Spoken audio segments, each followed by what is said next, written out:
নমস্কার, নিউজ 18 বাংলায় আপনাদের সকলকে স্বাগত। এক ফোনে বাংলা নিয়ে আপনাদের সঙ্গে রয়েছি আমি সোনিয়া। শুরুতেই নজর রাখবো বসিরহাটের দিকে, কারণ বসিরহাটে ব্যবসায়ী আক্রান্ত হওয়ার খবর পাওয়া যাচ্ছে। বন্দুকের বাট দিয়ে মারার অভিযোগ, মাথা ফাটিয়ে দেওয়ার অভিযোগ দুষ্কৃতীদের বিরুদ্ধে। অনুপম আমাদের প্রতিনিধি রয়েছেন আমাদের সঙ্গে। অনুপম, ঠিক কি ঘটেছে এবং কেমন আছেন এই ব্যবসায়ী, কিভাবে এই ঘটনা ঘটলো?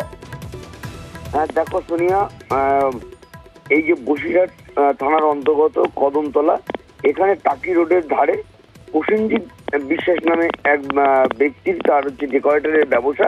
সে গতকাল রাতে, একটু গভীর রাতে, সে দোকান বন্ধ করে বাড়ি ফিরছিল। বাড়ি ফিরবে বলে দোকান বন্ধ করেছে, ঠিক সেই সময় তিনজন দুষ্কৃতী সশস্ত্র অবস্থায় এসে তার উপরে আক্রমণ করে।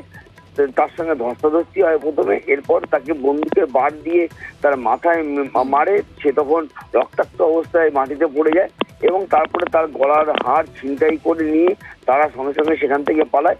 এরপর চিৎকার চেঁচামেচিতে আশেপাশের লোকজন ছুটে এসে তাকে উদ্ধার করে বসিরহাট হাসপাতালে নিয়ে যায় এবং তার মাথায় সেলাই পড়ে এবং প্রায় 3 ঘন্টা।